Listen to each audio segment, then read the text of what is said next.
They absolutely crushed it. I mean, no pleasantries today. We are jumping straight into the numbers because Celestica completely crushed the high end of their own Q2 2026 guidance. They really did. It's a massive print. Right, so let's hit the headlines. Revenue came in at $4.70 billion.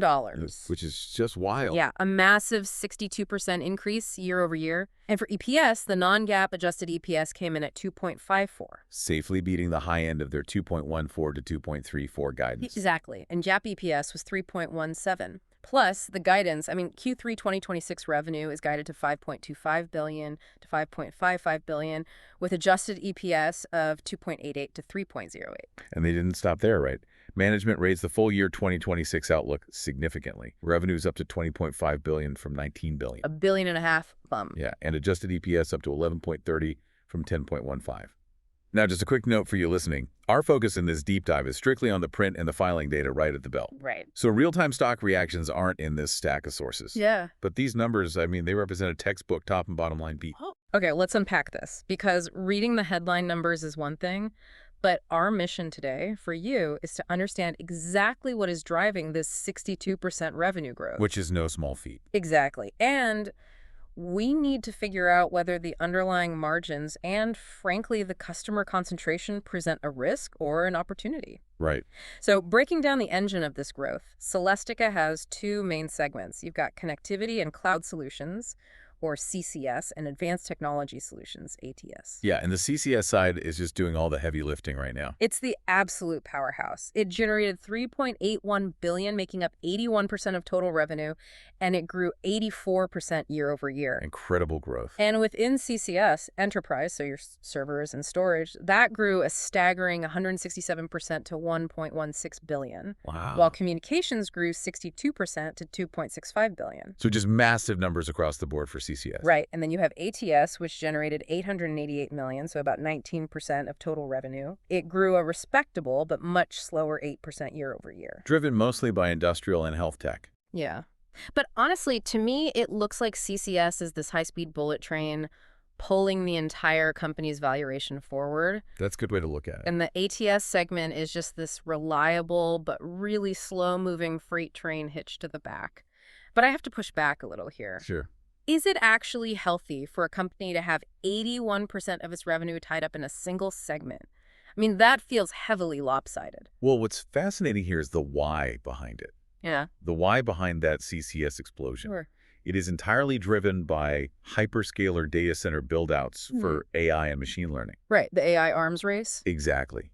I mean, if you look at the filings, there are specific production ramps in 800G and upcoming 1.6T networking switch programs launching in the second half of 2026. So they are building the literal backbone of these AI data centers. They are. The enterprise growth, that 167%, is directly tied to an AI and ML compute program ramp with a major hyperscaler. Right. So this isn't just random sector growth. They are catching the biggest wave in tech capital expenditures maybe in history. Okay, but let's talk about the margins, because this is where the nuance is. Oh yeah, the margin story is super interesting. Right, because GAAP gross margin actually decreased to 12.3% from 12.8% last year. Yep. So if revenue's up 62%, why did the gross margin shrink?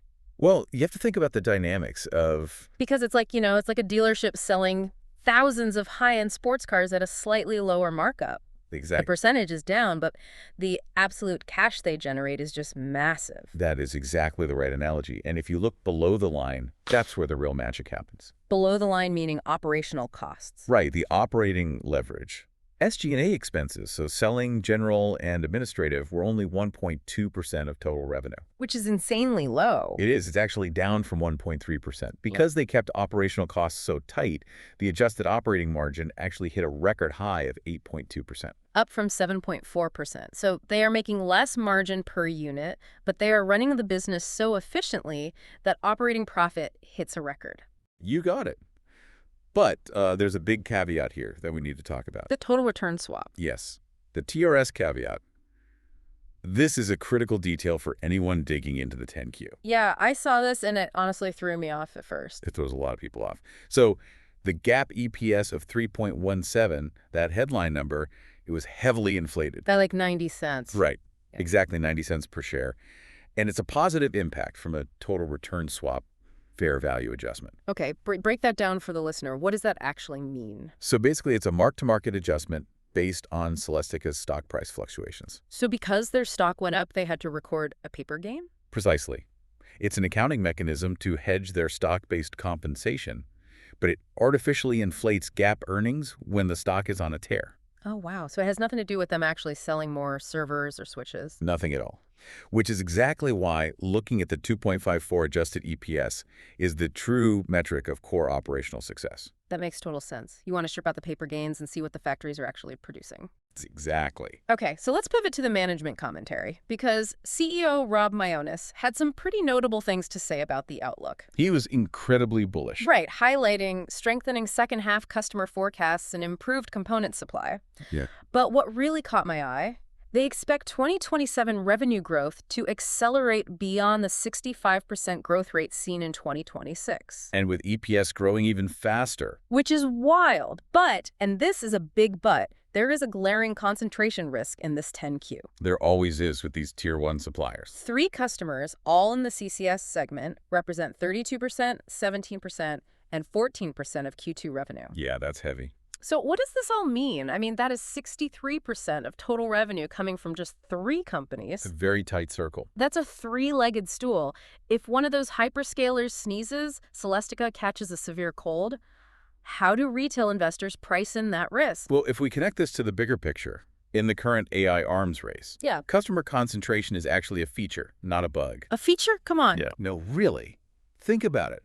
Only a handful of hyperscalers on the planet have the capital to build these massive AI data centers. Okay, true. Amazon, Microsoft, Google, Meta. Right. So if you are supplying the absolute top-tier gear, your revenue is going to be concentrated with them by default. I guess that makes sense. And the risk is somewhat mitigated by management's note about, and I quote, improving visibility supported by alignment on multi-year capacity roadmaps. Meaning they aren't just buying quarter to quarter. Exactly. As long as the CapEx flows from these 3 or 4 giants, Celestica's capacity is locked in years in advance. Because the hyperscalers can't risk losing their spot in the manufacturing line? You nailed it. Yeah. But there are other risks in the filings we should quickly touch on. Like what? Well, they noted potential component and silicon shortages. Right. If NVIDIA or Broadcom can't supply the chips, Celestica can't build the boxes. Exactly. They also mentioned vulnerability to global tariffs and trade restrictions, which is always a headache for global supply chains. Yeah, sure. And a really interesting one, they noted competition from evolving open source AI models. Wait, how does open source hurt a hardware manufacturer? Because if the AI ecosystem pivots away from massive, centralized closed models that require huge data centers. And moves towards smaller, efficient open source models running locally. Exactly.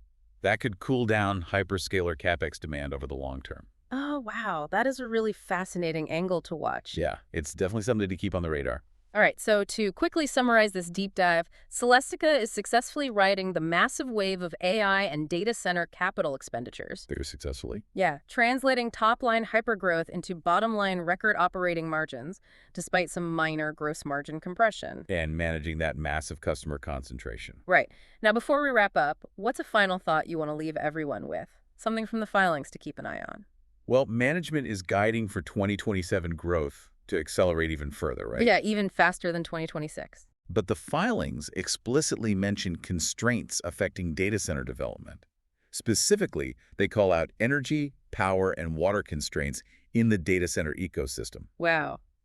Power and water. Right.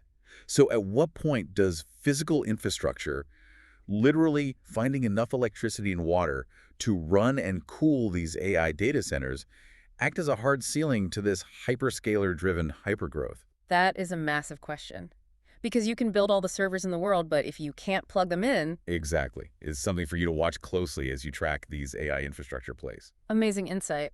Well, if you found this breakdown valuable, make sure to follow the show for our daily earnings coverage where we cut through the noise and get straight to the numbers that matter.